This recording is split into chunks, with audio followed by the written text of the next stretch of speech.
The first of the classic War Eagles was the great P-38 Lightning fighter, designed and built by Lockheed.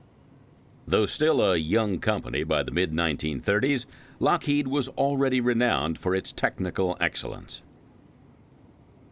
Starting in 1927 with wooden aircraft such as the Vega, the company concentrated on light transports of very clean lines, offering high speed and excellent range for the period. In the early 1930s, Lockheed switched to metal construction with the twin-engined Electra. This also introduced retractable landing gear and a tail unit with two fin and rudder units. The Electra paved the way to the smaller but faster Electra Junior and the larger and faster Super Electra. The latter was also developed into the Hudson Maritime Reconnaissance aircraft for military service with Britain's Royal Air Force. A key figure joining Lockheed's payroll at this time was the young Clarence L. Johnson. Kelly Johnson was a far-sighted aeronautical engineer, destined to play a dominant role in Lockheed's rise to become one of the world's most successful aviation companies, even after his formal retirement in 1975. But in the second half of the 1930s, Lockheed had little experience in building warplanes for the U.S. Army Air Corps, as the U.S. Army Air Force was called up to mid-1941. The Air Corps' newest single-seat fighter at this time was the Curtiss P-36 Mohawk, with an air-cooled radial engine. But only a limited number were built before the P-40 Hawk series, a more advanced development, with the Allison V-1710 liquid-cooled inline engine entered service in 1940. Maximum early speed was 345 miles an hour and a range of 730 miles on internal fuel. Armament comprised 6 .303 machine guns.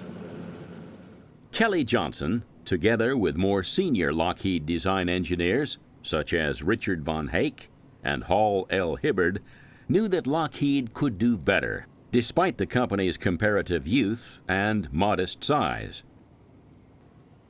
In 1937, the company responded to an Air Corps requirement for a high-performance interceptor optimized for the high-altitude role against long-range bombers. Lockheed's proposal was the radical Model 22 design. In June of the same year, Lockheed gained an order for one XP-38 prototype, with provision for the very heavy armament of 4 50 caliber machine guns and 4 23mm cannon. Design work shifted gradually from pencil and ink drawings to more formal blueprints as the design was finalized. At the same time, the company continued production and further development of its family of low-wing monoplane transports. Wind tunnel tests of expensive scale models were conducted at the University of Michigan. These provided a mass of technical information. This data was of great value to the company's planned military aircraft as well as its civil transport series.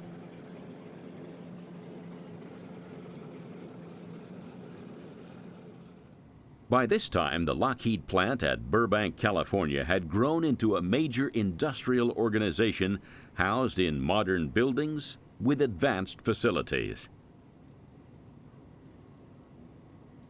Later, however, the threat of war would see the plant cleverly disguised by camouflage into what appeared to be a typical Southern California residential area.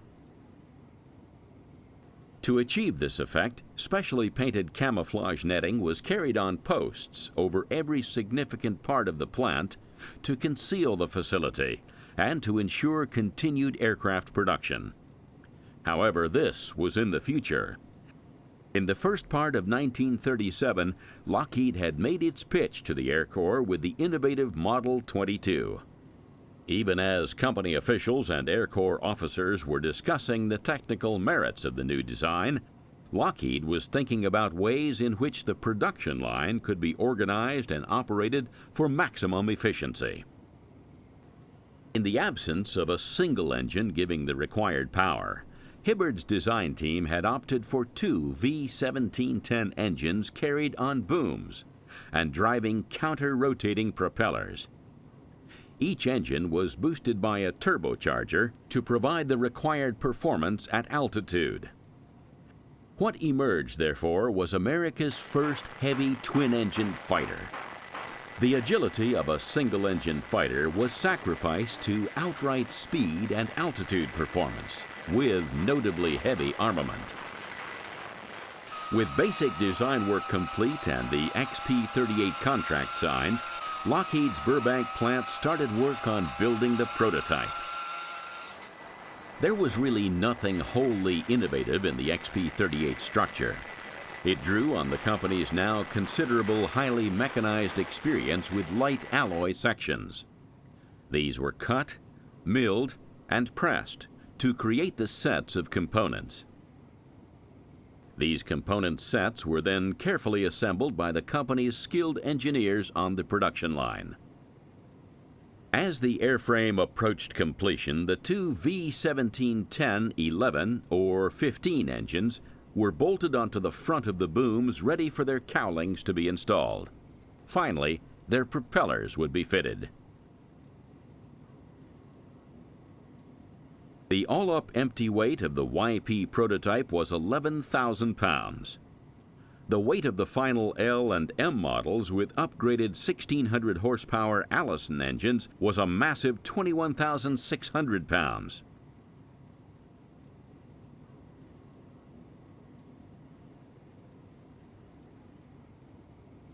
A total of 10,037 aircraft of the Lightning series would be produced.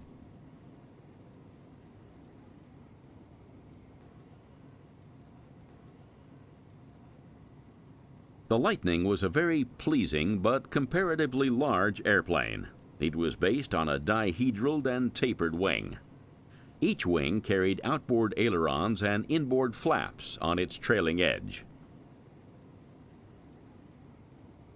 The two engine cowlings, or nacelles, at the front were extended backwards as booms that provided space for each engine's turbocharger. A broad tailplane connected the rear of the booms. The two oval section booms carried the engine nacelles at their front.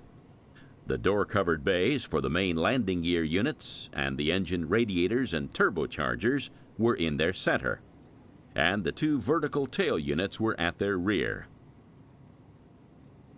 The tailplane connecting the booms had a movable elevator, and the rear of each vertical tail fin was fitted with rudders. The advanced landing gear was of the tricycle type, and this proved its worth when operating in difficult weather conditions, such as those in Alaska and the Aleutian Islands. The cockpit was located in a central nacelle, together with the nose landing gear and the fixed armament which fired straight ahead. The cockpit was conventionally laid out for a fighter, although, of course, with paired engine controls. Based on Lockheed's experience with commercial aircraft, the pilot flew the fighter using a control yoke rather than a central column stick. The Lightning had an armored glass windscreen. Extensive trials were carried out using a 20-millimeter cannon, and these confirmed the substantial protection that the windshield offered.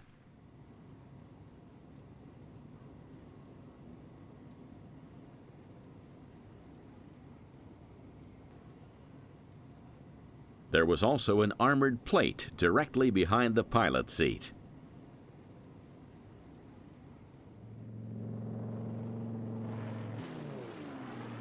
After some flutter problems had been solved, the Lightning proved to have good handling characteristics.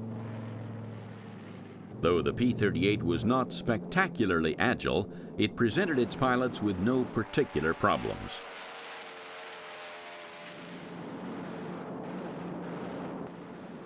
The definitive gun armament on the Lightning was one 20mm cannon with 150 rounds and four 50 caliber machine guns with 500 rounds per gun firing dead ahead, unlike all other U.S. fighters of the time, where the guns fired through the aircraft's propeller arc.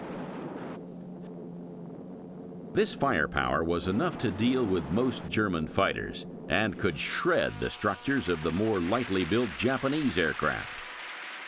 And the punch it could deliver could handle most ground targets. Two underwing hardpoints could carry drop tanks or bombs up to a weight of 1,000 pounds, or on later variants, 1,600 pounds of ordnance.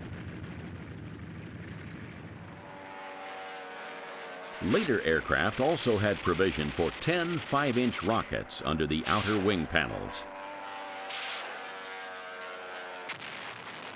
The ability to carry bombs and rockets in addition to the fixed guns made the Lightning a potent weapon against surface targets such as parked aircraft, all types of ground vehicles, and even small ships. The XP-38 first flew on the 27th of January 1939, and on the 27th of April of the same year, the Air Corps ordered 13 YP-38 service test aircraft.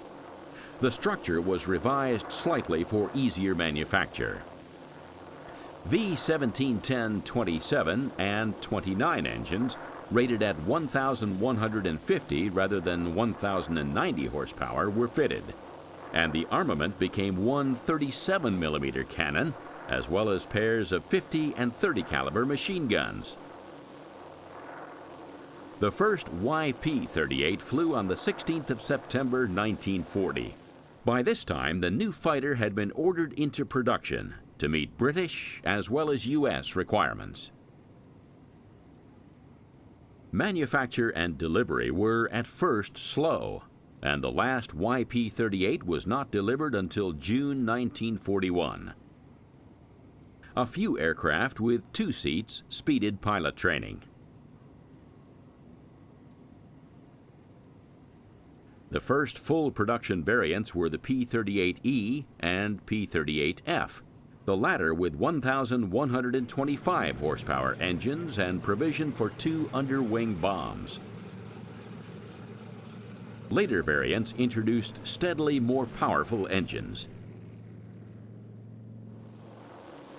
By mid-1942, the Luftwaffe's Focke-Wulf FW-200 Condor maritime reconnaissance bombers, operating in conjunction with the U-boat Wolfpacks, were the scourge of Allied shipping on the vital convoy routes across the North Atlantic. On the 14th of August, a P-38F based in Iceland with the 27th Fighter Squadron shot down a Condor. This was the first German warplane to be shot down by what was now the U.S. Army Air Forces. This U.S. success marked an early development in the Allied ability to operate against the German aerial raiders deep into the central Atlantic. Lightning fighters for the 8th Army Air Force started to reach Great Britain for the 1st and 14th Fighter Groups in June 1942. Some of the fighters were flown across the Atlantic by stages with the aid of drop tanks, while others were cocooned and shipped for assembly in Great Britain.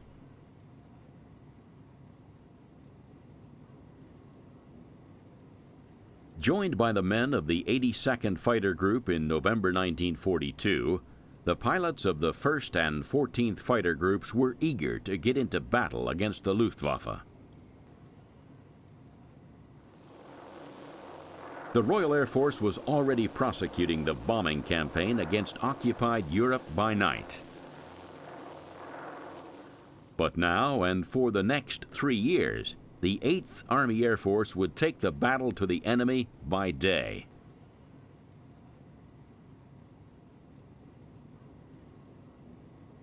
The task of the Lightnings was to escort Boeing B-17 Flying Fortress bombers on their first daylight sorties over German-occupied northwest Europe, and then later, it was hoped, on longer sorties against targets in Germany itself.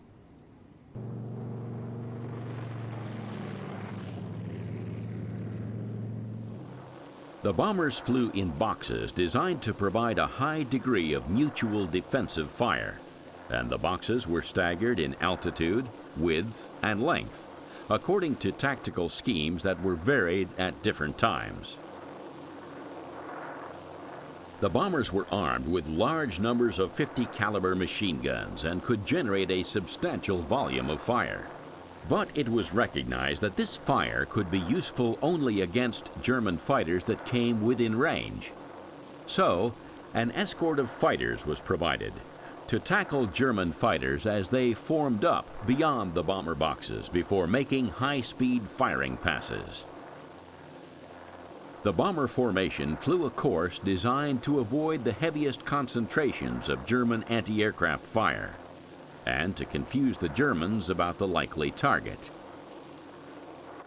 The shorter-ranged fighters of the period, such as British Spitfires, operated a relay system so that useful numbers were always with the bombers at their times of greatest German threat.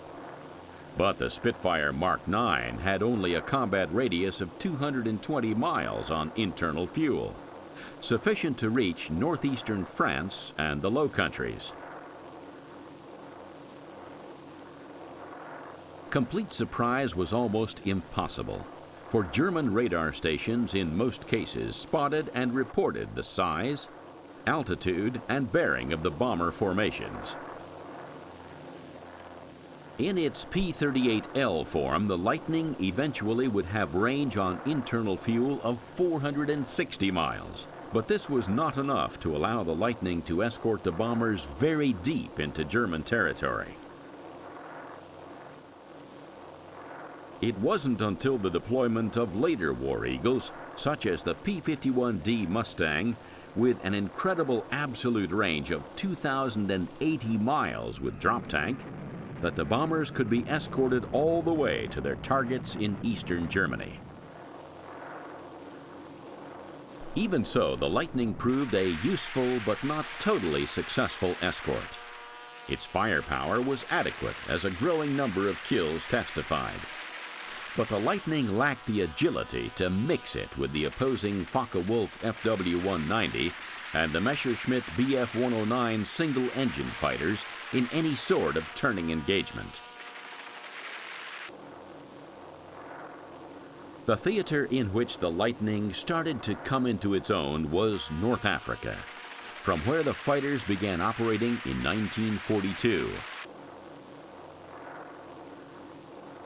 Over North Africa, and then from July 1943 over Italy, the Lightning emerged as a first-class ground attack fighter.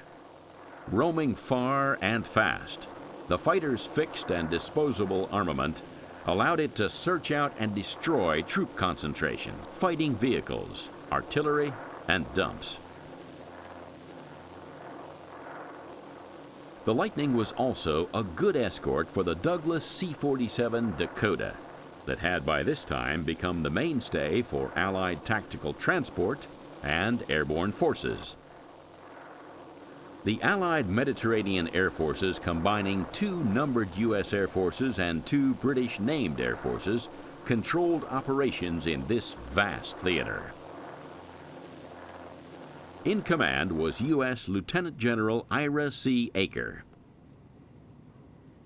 As in Northern Europe, a major role was entrusted to the heavy bombers. Here, once again, the Lightning had a major role to play in the escort of the bombers, as they started to rip the heart out of German and Italian capabilities in heavy daylight raids. Flying as a fighter bomber and in its F-4 and F-5 variants in the photo reconnaissance role, the Lightning was a warhorse of the air effort as the Allies landed on the European mainland from September 1943.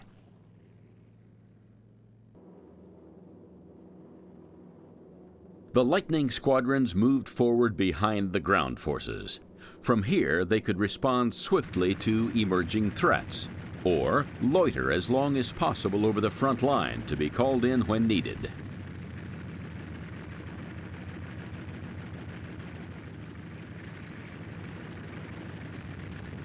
The squadron's operating conditions were generally very basic, and this placed great emphasis on the skill and adaptability of the ground crews, who kept the aircraft serviceable under almost every adversity of ground and weather.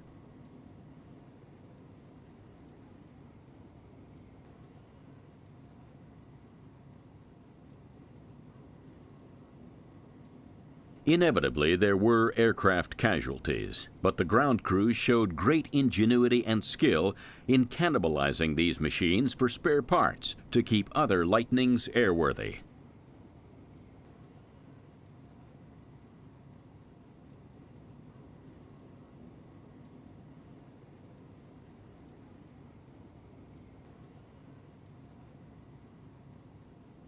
With a Lightning declared serviceable, it was time to load its fuel. Up to 424 U.S. gallons were carried internally in 6 wing tanks.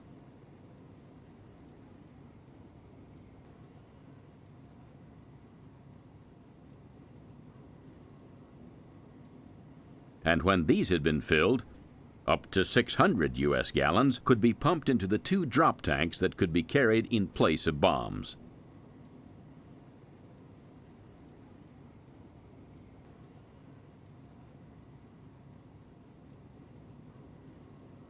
Once all the fuel had been loaded, the fuel bowsers were withdrawn to a safe distance before any external ordnance was brought up.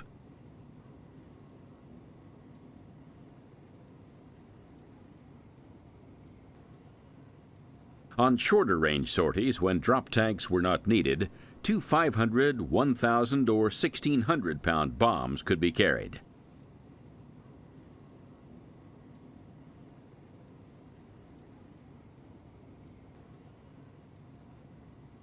Once the bombs had been loaded, they were armed and then made safe by the fitting of a wire that prevented the nose-mounted arming rotor from turning.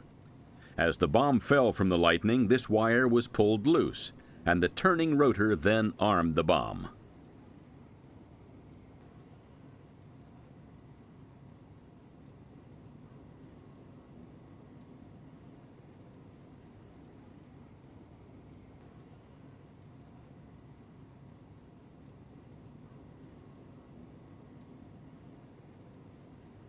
As the ground crews checked, fueled, and armed the Lightnings, the pilots were being briefed and then headed off to their aircraft.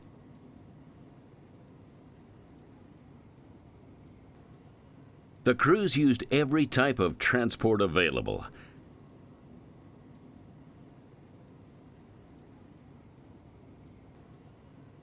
The trip to the aircraft might be relatively short, but the men's camaraderie was clearly evident.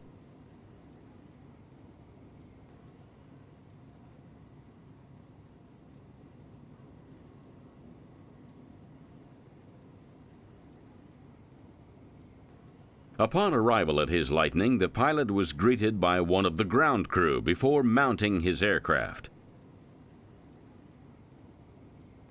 Once on the wing, he recovered his flying helmet, oxygen mask, and mission maps.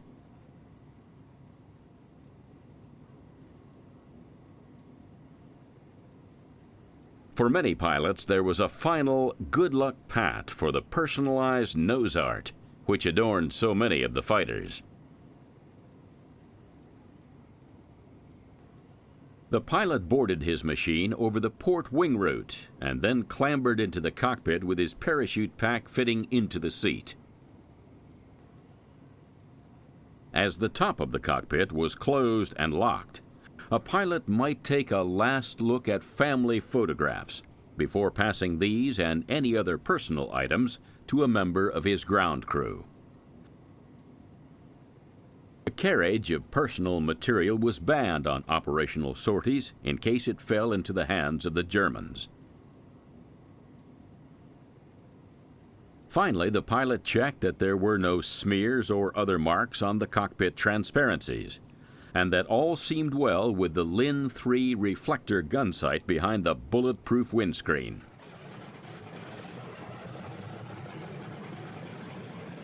Once all the pre-flight checks had been completed, the engines were started, and each pilot taxied his machine out toward the runway and lined up for takeoff.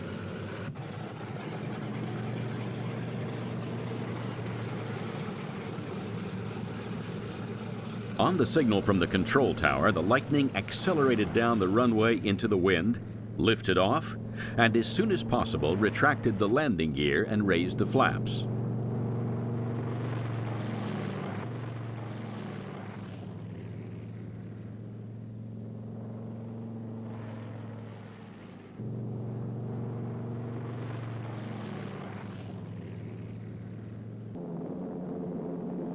Once all its aircraft were airborne and formed up, the squadron headed for its target area.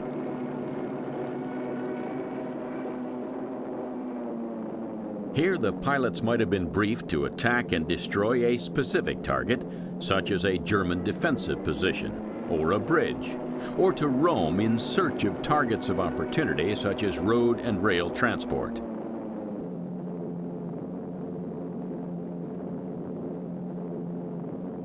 From what had originally been designed as a high-altitude escort fighter, the P-38 Lightning had developed into a superb low-level attack warplane. Diving attacks were often made to maximize speed, simplify bomb aiming, and reduce the target area visible to German anti-aircraft gunners.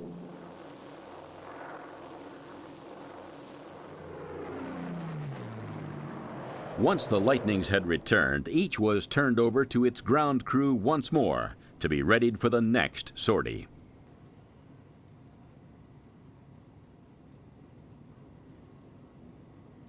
Nicknamed Hub and praised by General Jimmy Doolittle as the 8th Air Force's greatest fighter group leader, Colonel Hubert Zemke claimed 17.75 air combat victories. While leading the 56th Fighter Group, which pioneered the P-47, Zemke developed considerable leadership and tactical skills. He also urged that fighters should not be tied to the bombers they were escorting, but instead given roaming remit to search out and destroy German fighters, and this proved successful. In August 1944, Zemke was transferred to lead the 479th Fighter Group, the last P-38 outfit in the 8th Air Force. The group was one of the least experienced in the 8th Air Force. Zemke capably passed on the lessons he had learned with the 56th Group and was instrumental in developing his pilots' tactical skills, 2 of the group's pilots becoming Lightning aces before the group converted to the P-51. As long as the weather was right and there was sufficient daylight, the Lightnings were ready to head out in search of the German targets and defenses that might hinder the advance of the ground forces the fighters were supporting.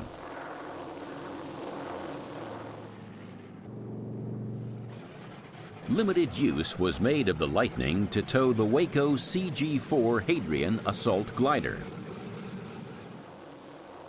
And so the Lightning's ground attack war continued, the most spectacular results coming when an ammunition truck or train was hit and exploded, or when the boiler of a steam locomotive was punctured.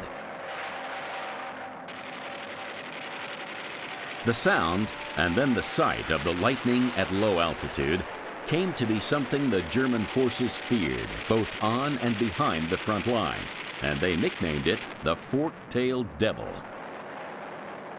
No matter what the terrain was or the type of weather that prevailed, the Lightnings seemed almost always to be there and make their presence felt with devastating effect.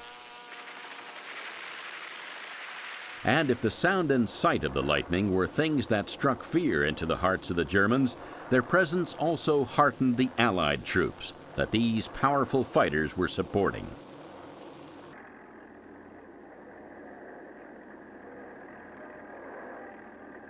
The Lightnings were there as the Allies drove northward through Italy from September 1943, south and then east across northern France from June 1944, and north up the Rhone River in southern France from August 1944.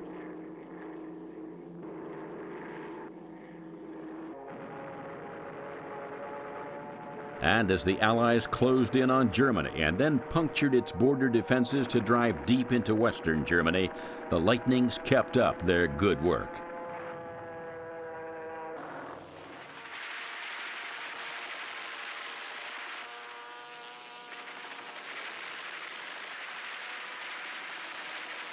By this time, the Luftwaffe was a shadow of its former self. The P-38s continued their war of attrition against any aircraft that they could catch on the remaining German airfields.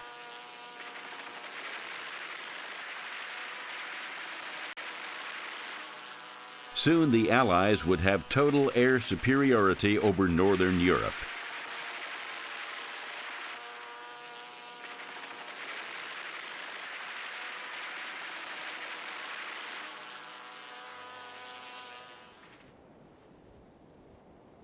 The other theater in which the Lightning distinguished itself was the Far East in the war with Japan, which had made huge advances between December 1941 and mid-1942.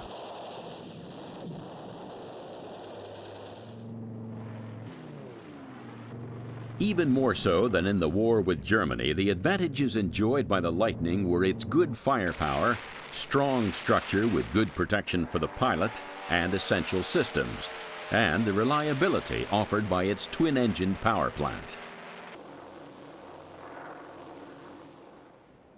In the Pacific Theater, the Japanese Naval Air Force's most important fighter, in technical as well as numerical terms, was the Zeke.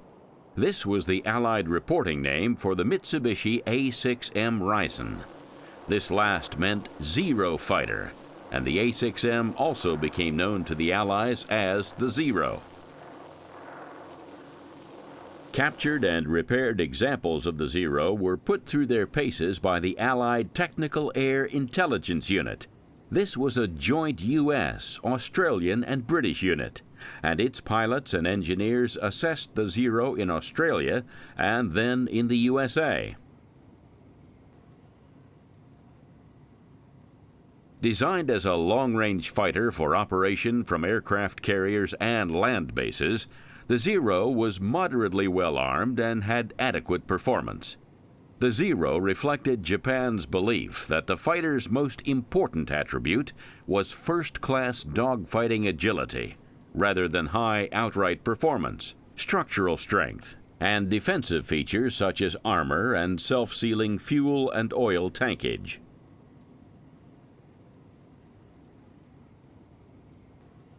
The ATAIU rated the Zero as an excellent dogfighting airplane as a result of its low wing loading and comparatively high power loading.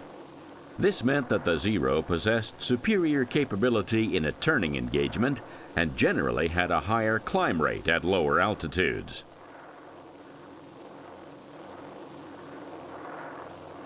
On the other side of the technical coin, however, the ATAIU's evaluation confirmed that the Zero was too lightly built to survive anything but light combat damage.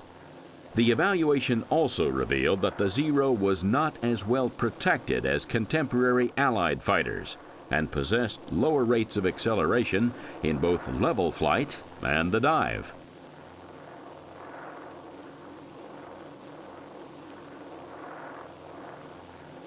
Evaluation of the Zero by technical teams was paralleled by comparative flight trials.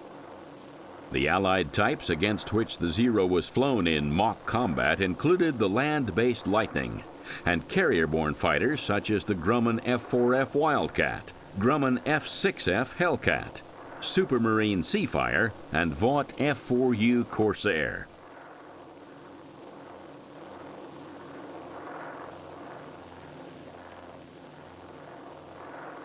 These trials confirmed that while the Japanese fighter and its Allied rivals each had their particular advantages and disadvantages, in general, the more highly loaded Allied fighters had the edge when flown by experienced pilots using the right tactics.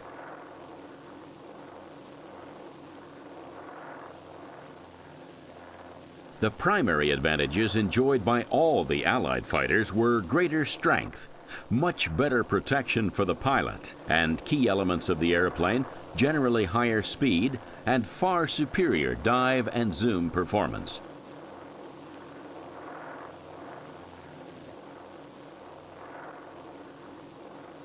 Translated into combat tactics, this meant that the Allied fighter should avoid entering any form of turning engagement with the Zero and other Japanese fighters. and instead make slashing attacks in the form of high-speed dives through any Japanese fighter formation before making a zoom climb back to altitude.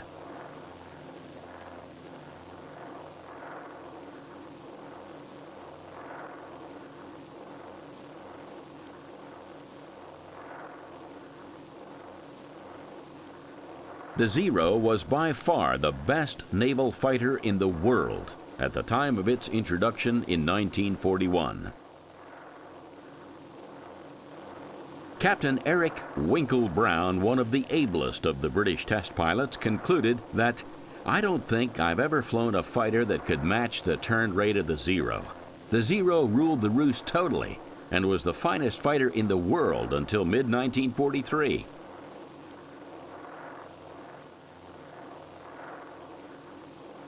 The primary exponent of the Lightning in the Southwest Pacific area was Major General, later Lieutenant General, George C. Kenney's U.S. 5th Army Air Force. This supported General Douglas MacArthur's land forces in their drive westward along New Guinea's coast and then north to the Philippine Islands.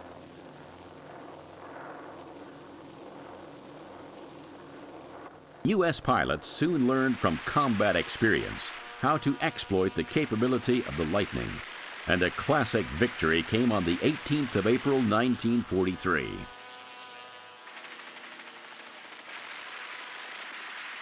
On this date, Lightnings of the 18th and 347th Fighter Groups make a long flight to ambush and shoot down the 2 bombers and 5 of the 6 escorting fighters, delivering Admiral Isoroku Yamamoto, commander of the Japanese Combined Fleet, on an inspection visit to an island base in the Solomon Islands. Yamamoto was killed, and the course of the Pacific War was arguably changed.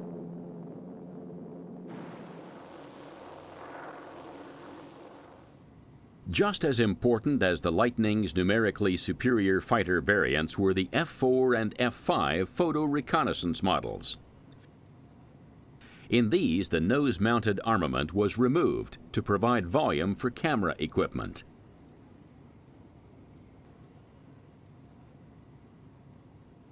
Flying fast and far, the reconnaissance aircraft were the eyes of an Allied air effort that became highly skilled in the rapid generation of timely intelligence.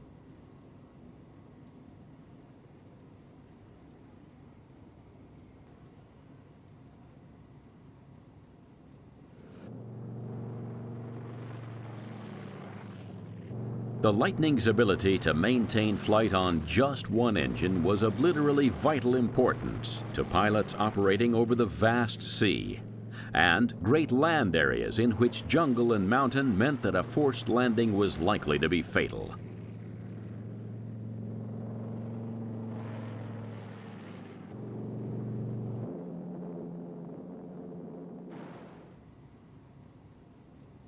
Perhaps even more so than in Europe, ground crews had to be meticulous in the maintenance of their aircraft and the armament on which the offensive capabilities relied. After each mission, cleaning the guns in the nose of the Lightning was vital to remove fouling by any residue of burnt explosive powder.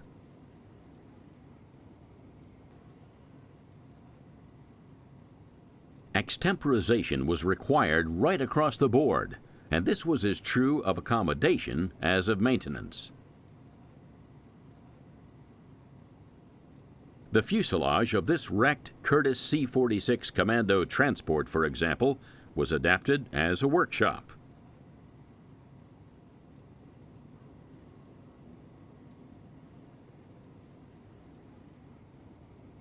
As the land forces leapfrogged forward along the coast of New Guinea and then invaded the Philippines, they had the benefit of powerful tactical air power.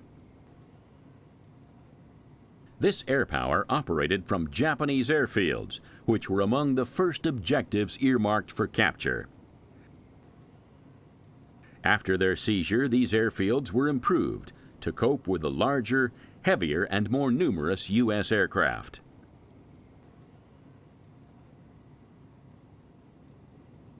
other airfields were carved out of jungle and coastal coconut plantations, and boggy surfaces were overlaid with metal matting to provide safe maintenance areas and adequate runway lengths.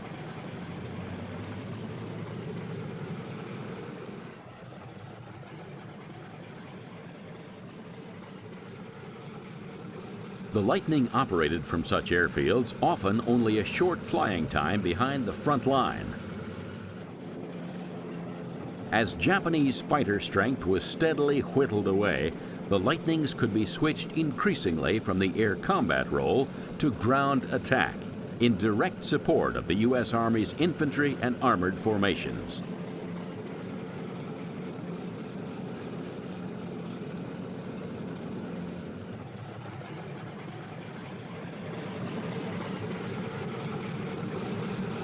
As in Europe, control of the air had been wrested from the Japanese and was, by now, in the hands of the Allies.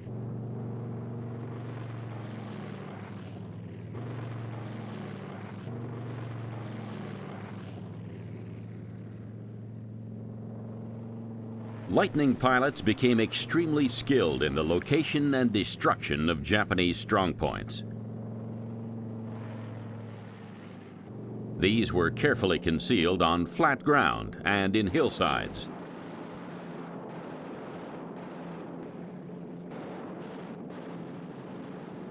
Pilots also searched out and destroyed the light coastal and river vessels on which the Japanese relied for the movement of men, equipment, and supplies in areas deficient in major road and rail networks.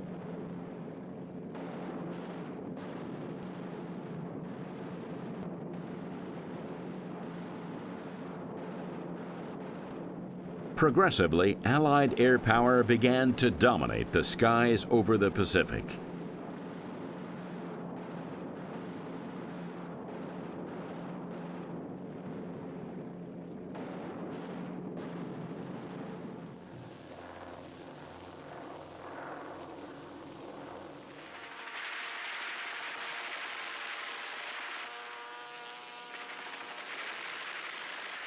There were many Lightning aces in the war against Japan in the Pacific, and to a lesser extent Burma and China. Captain Harry H. Seeley was a 10th Army Air Force ace who flew over Burma. These Far Eastern Lightning experts included the two highest-scoring U.S. aces of World War II, Richard I. Bong with 40 victories, and Thomas B. Maguire with 38 victories.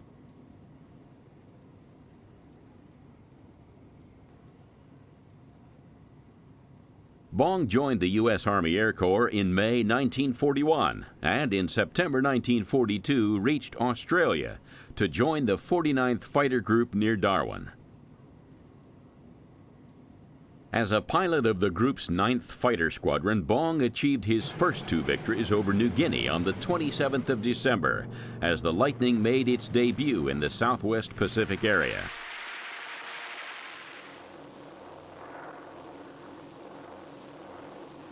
By the end of March 1943, Bong's tally had risen to 9, including 6 Nakajima Ki-43 land-based fighters, and to 11 by late July.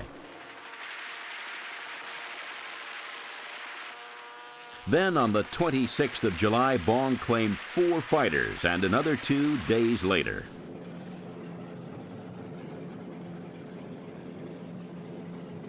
Out of combat for 2 months pending the arrival of more aircraft, Bong returned to action in October. He gained 5 more victories by early November before he left for the U.S. on leave.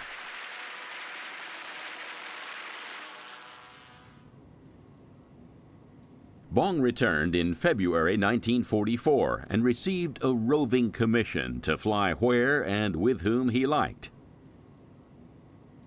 Bong now accelerated the pace of his air campaign, raising his score to 27 by mid-April and thus becoming the official U.S. top scorer.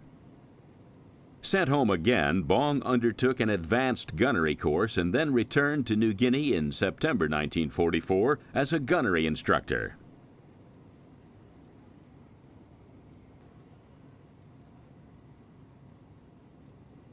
Bong, in fact, continued to fly in combat and scored another 5 victories during September, 3 in November, and 5 in December, raising his score to 40.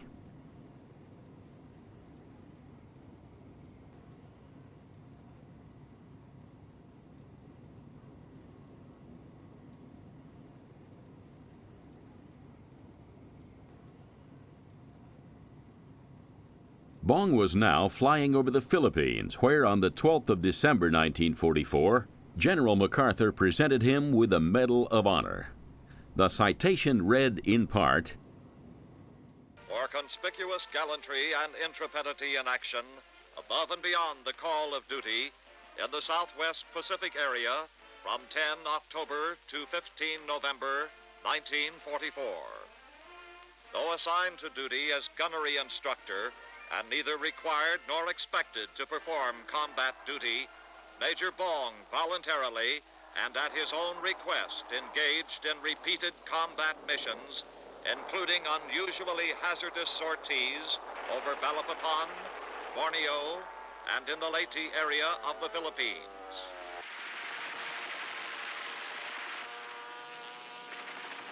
Though he scored no more air-to-air victories, Bong was heavily involved in ground attack and anti-shipping operations over and round Leyte.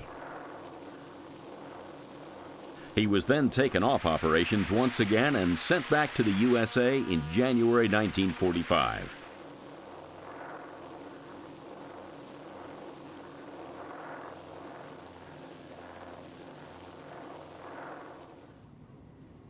Here, Bong became a test pilot on the new Lockheed P-38 Shooting Star jet fighter.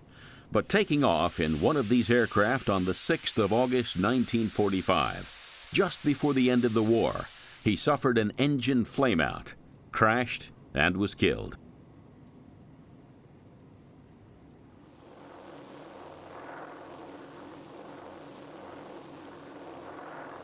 As an escort in the Pacific Theater, the Lightning had as its primary charge the consolidated B-24 Liberator heavy bomber.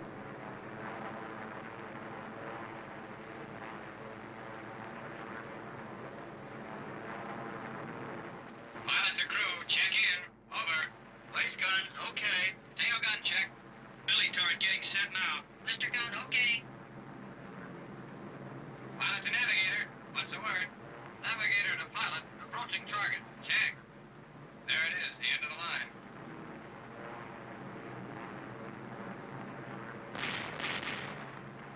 Place gun to pilot. Back at 7 o'clock. Coming in close. Okay, Jimmy, I see it. Pilot to bombardier. Take it over for the run. Right. We're making the run. Bomb base open. Keep heading 340. Easy. Hold it.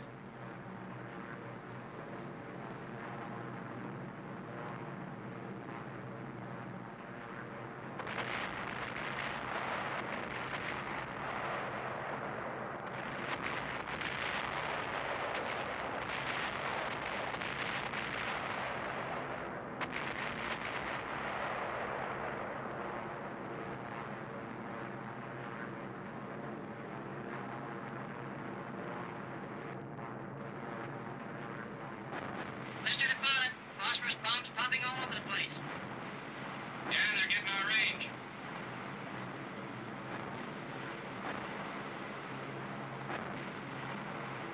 We've been hit. There goes our left inboard. Alpha reader calling formation leader. Rear reader calling leader. Inboard engine gone. Looks like we gotta leave you. Over. Well, there they go. Pilot to crew. We're on our own. Bandits bouncing from 9 o'clock high. Bandits bouncing from 9 o'clock high.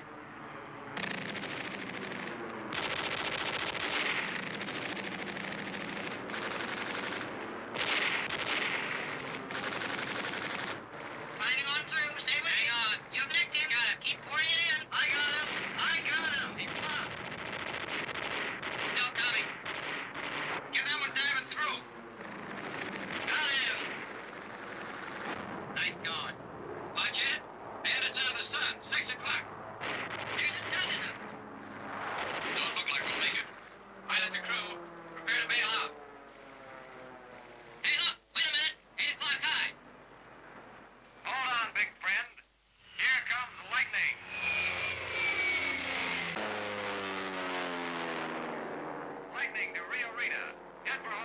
and we'll take care of you.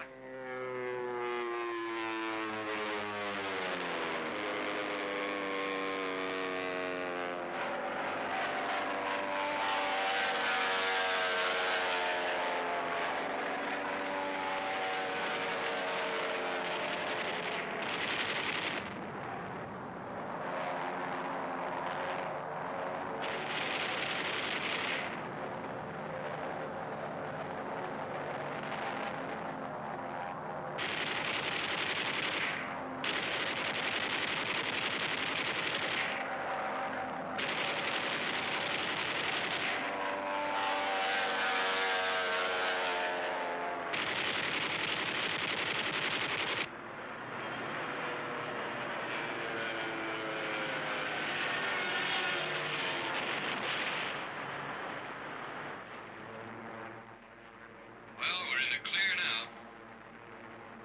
This Lightning's a terrific, eh?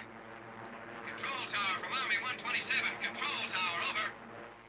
Army 127 from control tower. Go ahead. Clear the field for crash. Army 127 from control. Try to make it on runway 2. Land east to west. Over. Wilco. Nose wheel's gone. Start sweating, friends. We're coming in.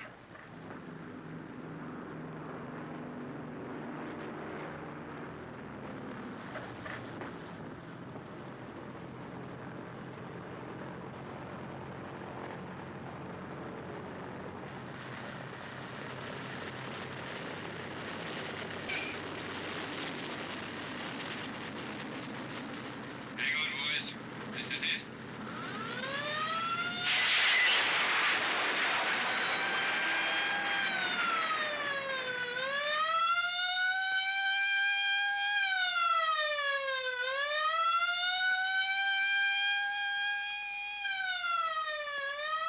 Control tower from Lightning 67.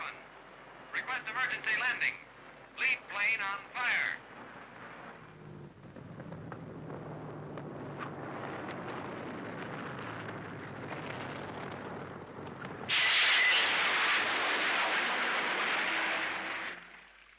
It was not all one-way traffic, however. The Lightning proved very successful, but also suffered its share of losses.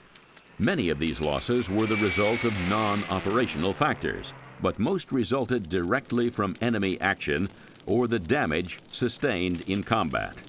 Many damaged aircraft managed to return to base, often on only one engine, and of these, large numbers survived a crash landing. But on occasion, the Lightning was too heavily damaged to survive the landing, and either broke up or caught fire on impact with the runway. It was among the greatest tragedies of air operations in World War II when an aircraft managed to return but then crashed with fatal results.